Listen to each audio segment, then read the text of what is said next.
안녕하세요, 여러분. 오늘도 힘차게 하루를 시작하고 계신가요? 저는 여러분의 건강 동반자입니다. 오늘 준비한 내용은 여러분의 노후를 완전히 바꿀 수 있는 그야말로 생명 같은 정보입니다. 50대 중반을 넘어서면 우리는 누구나 건강에 진심이 됩니다. 특히 뼈 건강 좋다는 건 다들 챙겨 드시죠? 나는 매일 아침 우유 한 잔 마시고 멸치도 꼬박꼬박 먹으니까 뼈 걱정은 없어라고 자신하시는 분들 참 많습니다. 그런데 말입니다. 어느 날 건강검진표를 받아 들었는데 골밀도 주의 혹은 골다공증이라는 네 글자를 보고 뒤통수를 맞은 것 같은 기분을 느껴본 적 없으신가요? 아니, 내가 얼마나 열심히 챙겨 먹었는데 왜? 라는 억울함이 밀려오죠. 사실 우리가 지금까지 믿어온 건강상식이 오히려 우리의 눈을 가리고 있었을지도 모릅니다. 우유 한 잔에 들어있는 칼슘 양은 우리 몸이 하루에 필요로 하는 양의 4분의 1도 채 되지 않습니다. 게다가 나이가 들면 소화력도 떨어지는데 그 적은 양마저 제대로 흡수되지 못하고 몸 밖으로 다 빠져나간다면 어떨까요? 열심히 보충은 하는데 정작 내 뼈에는 하나도 도달하지 않는 밑 빠진 독에 물 붓기를 하고 있었던 셈입니다. 더 충격적인 사실은 잘못 먹은 칼슘이 뼈로 가지 않고 혈관에 쌓여서 오히려 혈관 건강을 해칠 수도 있다는 겁니다. 오늘 이야기는 그 억울함을 풀어드리기 위해 준비했습니다. 왜 열심히 먹어도 뼈가 비어가는지, 그리고 진짜 내 뼈를 채우는 방법은 무엇인지 아주 상세히 알려드릴게요. 오늘 내용만 끝까지 함께 하셔도 앞으로 20년, 30년 뒤에 자식들 손 안 빌리고 내 발로 당당하게 산책하실 수 있을 겁니다. 본격적으로 시작하기 전에 이 정보가 꼭 필요한 분들이 계십니다. 바로 여러분의 소중한 친구분들과 가족들이죠. 구독과 좋아요를 꾹 눌러주시면 제가 정성껏 준비한 이 생명 같은 정보가 더 많은 분께 전달될 수 있습니다. 여러분의 손가락 하나가 누군가의 노후를 바꿀 수도 있습니다. 자, 그럼 뼈의 진실 속으로 들어가 볼까요? 여러분, 골다공증이 왜 무서운지 아세요? 아파서 무서운 게 아닙니다. 아무런 신호가 없어서 무서운 겁니다. 암도 통증이 오면 늦었다고들 하죠? 뼈도 마찬가지입니다. 뼈는 소리 없이 조용히 마치 가을날 마른 나뭇가지처럼 속이 비어갑니다. 길을 가다 살짝 삐끗했는데 고관절이 부러졌다는 이야기, 남의 집 이야기 같으신가요? 55세 이후 고관절 골절은 단순한 부상이 아닙니다. 통계에 따르면 고관절이 부러진 고령자 3명 중 1명은 12년 안에 돌아가신다는 충격적인 사실이 있습니다. 뼈가 부러져서 돌아가시는 게 아닙니다. 그날 이후로 누워만 지내게 되니 근육이 빠지고 폐렴이 오고 욕창이 생기면서 온몸의 시스템이 무너지는 겁니다. 의학 용어로는 합병증 연쇄 반응이라고 하죠. 하나의 골절이 도미노처럼 온몸의 건강을 무너뜨리는 겁니다. 그렇다면 내 몸이 보내는 마지막 구조 신호를 절대 무시하지 마세요. 최근 들어 이런 증상이 있으신가요? 첫째, 바지 길이가 길어진 것 같다거나 키가 좀 줄어든 것 같다는 느낌. 1년에 1cm 이상 키가 줄었다면 이건 심각한 경고입니다. 둘째, 뒷모습이 예전보다 구부정해졌다는 말을 듣는 것. 거울로 보면 본인은 잘 모르는데 뒤에서 보면 확연히 드러납니다. 셋째, 벽에 등을 대고 섰을 때 뒤통수가 벽에 닿지 않는 것. 이건 이미 척추가 상당히 굽었다는 신호입니다. 이런 증상들은 단순히 나이 들어서 생기는 자연스러운 변화가 아닙니다. 여러분의 척추뼈가 자기 무게를 못 이겨서 조금씩 으스러지고 있다는 무서운 경고등입니다. 의학 용어로 압박골절이라고 하는데 이게 한번 시작되면 연쇄적으로 일어납니다. 우리의 뼈는 매일매일 공사 중입니다. 이 사실 아시나요? 뼈가 한번 만들어지면 그대로 굳어 있는 게 아니라 매일 허물어지고 다시 지어지는 과정을 반복합니다. 마치 오래된 건물을 부수고 새 건물을 짓는 것처럼요. 낡은 뼈를 허무는 파골세포와 새 뼈를 짓는 족골세포가 밤낮 없이 일하죠. 젊을 때는 이 둘의 균형이 완벽합니다. 하지만 55세가 넘어가면 특히 여성분들은 폐경과 함께 뼈를 지켜주던 여성 호르몬이라는 든든한 보호막이 사라집니다. 그러면 어떻게 될까요? 부수는 애들은 광분해서 더 열심히 부수는데 짓는 애들은 기운이 없어 손을 놓고 있는 상태가 되는 거죠. 이 균형이 깨지는 순간 당신의 뼈는 침묵 속에서 무너져 내리기 시작합니다. 더 무서운 건 이 과정이 10년, 20년에 걸쳐 서서히 진행된다는 겁니다. 그래서 대부분의 사람들이 뼈가 부러지고 나서야 내가 골다공증이었구나 하고 깨닫습니다. 이미 강이 아닌 개울로 변해버린 뒤에 말이죠. 지금 이 순간에도 여러분의 뼈 속에서는 이 전쟁이 벌어지고 있습니다. 과연 우리 편이 이기고 있을까요? 아니면 지고 있을까요? 자, 이제 가장 중요한 질문을 던져봅니다. 그럼 대체 왜 우유와 멸치를 먹어도 이 모양일까요? 바로 흡수 때문입니다. 칼슘은 영양소계의 콧대 높은 귀족입니다. 혼자서는 절대로 뼈 대문을 통과하지 않아요. 칼슘이 입에서 뼈까지 가는 여정을 함께 따라가 볼까요? 이 여정은 마치 장애물 경주와 같습니다. 각 관문을 통과해야만 최종 목적지인 뼈에 도착할 수 있죠. 첫 번째 관문 위장. 우유나 칼슘제를 드셨다고 칩시다. 그 칼슘은 먼저 위장에 도착합니다. 여기서 첫 번째 문제가 발생합니다. 나이가 들면 위산 분비가 줄어듭니다. 40대에 비해 60대는 위산 분비량이 절반 이하로 떨어진다는 연구 결과가 있습니다. 돌덩이 같은 칼슘이 위산에 녹아야 흡수가 되는데 녹지도 않은 채 장을 통과하니 그냥 대변으로 다 나가는 겁니다. 비싼 칼슘제를 먹고 화장실에 그냥 버리는 꼴이죠. 특히 제산제를 드시는 분들 조심하셔야 합니다. 속쓰림이나 역류성 식도염 때문에 제산제를 오래 복용하면 칼슘 흡수율이 급격히 떨어집니다. 한 가지 약 때문에 다른 건강 문제가 생기는 악순환이 시작되는 거죠. 두 번째 관문 소장. 겨우 위산에 녹은 칼슘이 이제 소장으로 내려갑니다. 여기서 혈액으로 칼슘을 실어 나르는 택시가 필요한데 그게 바로 비타민 D입니다. 그런데 우리 한국인들 햇볕 잘 안 쬐시죠? 한국인의 90% 이상이 비타민 D 부족 상태라는 조사 결과가 있습니다. 특히 50대 이상 여성의 경우 거의 95%가 부족하다고 합니다. 창문을 통과한 햇빛은 비타민 D를 만들지 못합니다. 유리가 자외선 B를 차단하기 때문이죠. 택시가 없으니 칼슘들이 정류장에서 한참 기다리다가 그냥 집으로 돌아가는 격입니다. 아무리 칼슘을 많이 먹어도 비타민 D가 없으면 흡수율이 1015%밖에 안 됩니다. 세 번째 관문 혈액에서 뼈로.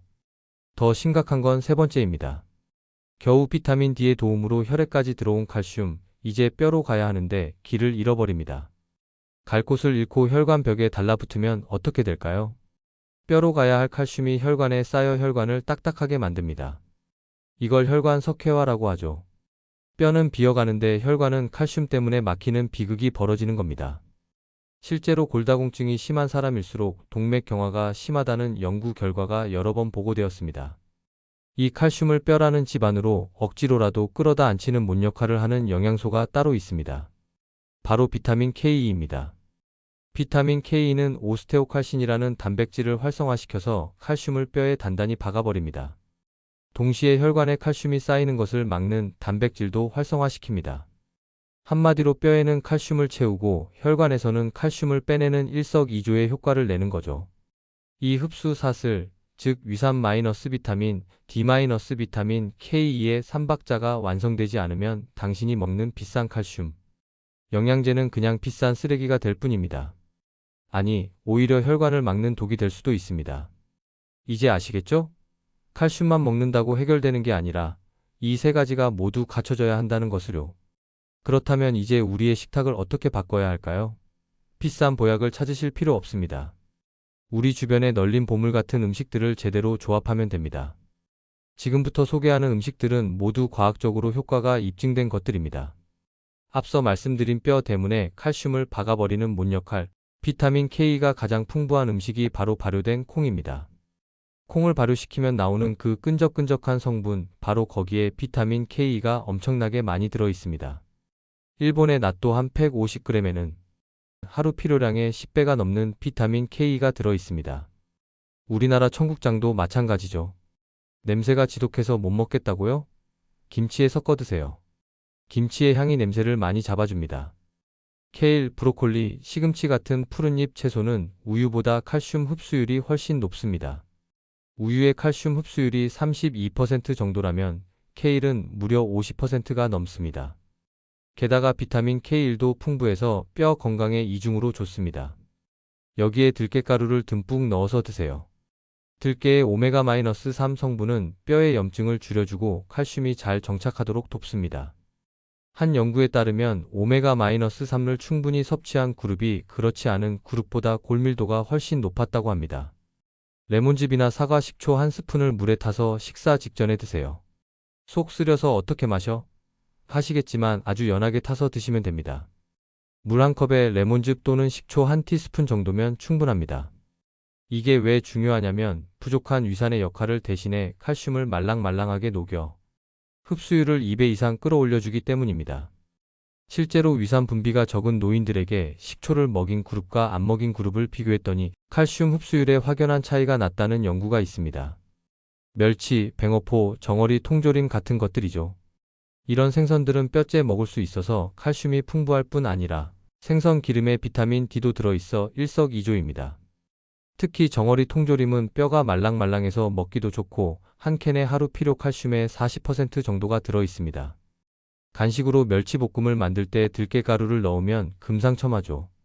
이렇게 말씀드리면 아유 복잡해 하시는 분들 계시죠? 그래서 잠시 후 챕터 6에서 하루 식단표로 딱 정리해 드릴 겁니다. 여기까지 내용이 유익하셨다면 주변 친구분들께 이 영상을 공유해 보세요. 우리 같이 뼈 튼튼하게 해서 여행 가자라는 말과 함께 보낸다면 그보다 더 좋은 선물은 없을 겁니다. 영양만큼 중요한 것이 바로 자극입니다. 우리 몸은 아주 영리하고도 게으릅니다. 쓰지 않는 것은 바로 버리죠. 뼈도 마찬가지입니다. 뼈에 자극이 오지 않으면 우리 몸은 이 주인은 뼈가 튼튼할 필요가 없구나라고 판단하고 칼슘을 다 빼버립니다. 실제로 우주 비행사들이 무중력 상태에서 몇 달만 지내도 골밀도가 급격히 떨어진다는 연구 결과가 있습니다. 중력이라는 자극이 없으니 몸이 뼈 필요 없네 하고 칼슘을 다 빼버리는 거죠. 그래서 제가 제안하는 돈 안 드는 기적의 운동법, 바로 까치발 운동입니다. 설거지 하실 때, TV 보실 때, 양치질 하실 때 뒤꿈치를 살짝 들었다가 툭 내려놓으세요. 이 작은 충격이 뼈를 만드는 조골세포를 깨우는 가장 강력한 신호입니다. 뼈가 어이구 충격이 오네? 더 단단해져야겠다. 라고 결심하게 만드는 거죠. 하루에 50번만 하세요. 아침에 30번, 저녁에 20번. 이것만으로도 골밀도가 올라간다는 연구 결과가 있습니다. 단 주의할 점이 있습니다. 균형을 잃고 넘어지면 안 되니까 처음에는 반드시 싱크대나 의자를 잡고 하세요. 익숙해지면 손을 떼고 해도 됩니다. 하루 15분은 반드시 맨살에 햇볕을 쬐세요. 자외선 차단제 꼼꼼히 바르고 창가에 앉아 있는 건 아무 소용 없습니다. 팔다리만이라도 직접 햇볕을 받게 하세요. 그 15분이 여러분 몸속에서 칼슘 택시 비타민 D를 수만 대 만들어내는 골든타임입니다. 오전 10시에서 오후 3시 사이가 가장 좋습니다. 이 시간대에 햇볕이 가장 강하거든요. 피부암이 걱정된다고요? 15분 정도는 괜찮습니다. 오히려 비타민 D 부족으로 생기는 문제가 훨씬 더 많습니다. 균형이 중요한 거죠. 걷기 운동도 좋습니다. 하지만 그냥 터덜터덜 걷지 마시고 발바닥 전체로 지면을 꾹꾹 누르며 힘차게 걸으세요. 발 뒤꿈치로 착지하고 발가락 끝으로 밀어내는 느낌으로 걸으시면 됩니다. 이렇게 걸으면 발목, 무릎, 고관절, 척추까지 모든 뼈에 적절한 자극이 전달됩니다. 하루 30분, 일주일에 5일만 이렇게 걸어도 골밀도가 유지되고 근육도 함께 단련됩니다. 당신의 뼈는 당신이 움직이는 만큼만 단단해집니다. 명심하세요. 뼈는 주인의 부지런함을 먹고 자랍니다. 자, 지금까지 많은 내용을 배웠습니다. 하지만 아무리 좋은 정보도 실천하지 않으면 소용없죠. 그래서 오늘부터 바로 시작할 수 있는 간단한 하루 루틴을 정리해 드리겠습니다. 아침 루틴 7시 9시. 기상 직후 물 한 컵에 레몬즙 또는 사과 식초 1티스푼 타서 마시기. 아침 식사 삶은 달걀 1개 들깨가루 넣은 시금치나물 청국장 1숟가락. 후식 사과 몇 조각. 사과의 산 성분이 칼슘 흡수를 돕습니다. 양치 후 까치발 들기 30회. 오전 루틴 10시 12시. 맨살 햇볕 쬐기 15분. 팔다리만이라도. 간식 칼슘 강화 두유 또는 무가당 요거트 1컵. 점심 루틴 12시 2시. 식사 전 물 한 컵에 식초 1티스푼 타서 마시기. 점심 식사 잡곡밥 케일이나 브로콜리. 나물 들깨가루 듬뿍 정어리 통조림 또는 멸치볶음 청국장찌개. 식후 산책 30분 힘차게 걷기. 오후 루틴 3시 6시. 간식 견과류 한 주마몬드, 호두 말린 과일 조금. TV 시청 중 까치발 들기 20회. 저녁 루틴 6시 9시. 저녁 식사 생선구이 들깨가루 넣은 된장국, 푸른 채소 반찬 2가지. 설거지 중 까치발 들기 자연스럽게. 이렇게 하루를 보내면 어떤 효과가 있을까요? 칼슘 하루 필요량 1000mg에 80%, 100% 섭취. 비타민 D 햇볕으로 충분량 생성. 비타민 K 청국장으로 하루 필요량의 10배 이상 섭취. 뼈 자극, 까치발 운동과 걷기로 조골세포 활성화. 이 모든 게 한꺼번에 힘드시다면 하나씩 추가해 나가세요. 첫 주에는 까치발 운동만, 둘째 주에는 식초 물 마시기를 추가하고 셋째 주에는 청국장을 더하는 식으로요. 3개월만 꾸준히 하시면 몸이 변하는 게 느껴지실 겁니다. 자, 오늘 긴 시간 동안 뼈 건강의 모든 것을 알아봤습니다. 정말 많은 내용을 다뤘죠? 하지만 핵심은 단순합니다. 첫째, 칼슘만 먹는다고 해결되지 않습니다. 위산 마이너스 비타민, D 마이너스 비타민, K2의 흡수 사슬이 완성되어야 합니다. 둘째, 우유보다 청국장, 푸른잎 채소, 작은 생선이 훨씬 효과적입니다. 셋째, 식사 전 산성 음료 한 모금이 흡수율을 2배로 높입니다. 넷째, 하루 15분 햇볕과 까치발 운동으로 뼈에 신호를 보내세요. 여러분, 노후의 가장 큰 불효는 내가 아파서 자식들 마음 쓰이게 하는 것입니다. 반대로 가장 큰 선물은 내 발로 화장실 가고 내 손으로 밥 차려 먹으며 건강하게 웃는 모습입니다. 여러분의 뼈는 지금 이 순간에도 회복되기를 기다리고 있습니다. 70세도 80세도 결코 늦지 않았습니다. 한 연구에 따르면 80세 노인도 적절한 운동과 영양 섭취로 골밀도가 증가했다고 합니다. 조골세포는 여러분이 포기하지 않는 한 죽을 때까지 일합니다. 여러분이 오늘부터 제대로 된 영양을 공급하고 적절한 자극을 주기 시작하면 조골세포들은 주인님이 드디어 정신을 차렸구나 하며 기뻐하며 일할 겁니다. 3개월 후, 6개월 후, 1년 후를 상상해 보세요. 계단을 오를 때 무릎이 덜 시큰거리고 아침에 일어날 때 허리가 덜 뻣뻣하고 손주를 안아 올릴 때 힘이 더 생기는 자신의 모습으로. 더 나아가 5년 후, 10년 후를 그려보세요. 친구들과 제주도 올레길을 걷고 손주와 함께 놀이공원에 가고 배우자와 손잡고 세계 여행을 떠나는 모습으로. 이 모든 게 튼튼한 뼈에서 시작됩니다. 오늘 영상이 여러분의 건강한 노후의 작은 등불이 되었기를 바랍니다. 혹시 더 궁금한 점이 있거나 나만의 뼈 건강 비법이 있다면 댓글로 남겨주세요. 제가 하나하나 읽고 답변해 드리겠습니다. 그리고 이 영상이 도움이 되셨다면 여러분의 부모님, 형제, 자매, 친구분들께 꼭 공유해 주세요. 우리 모두가 건강한 노년을 맞이할 수 있도록 함께 도와주시길 부탁드립니다. 마지막으로 한 가지만 더 말씀드리고 싶습니다. 오늘 배운 내용을 실천에 옮기는 것, 그게 가장 중요합니다. 지금 바로 메모장을 꺼내서 내일부터 할 일 3가지를 적어보세요. 예를 들어 1. 아침에 레몬즙 물 마시기 2. 청국장 사러 가기 3. 까치발 운동 30회 하기 이렇게요. 작은 실천이 큰 변화를 만듭니다. 오늘도 건강하고 뼈 있는 하루 보내시길 바랍니다. 지금까지 여러분의 건강 동반자였습니다. 감사합니다.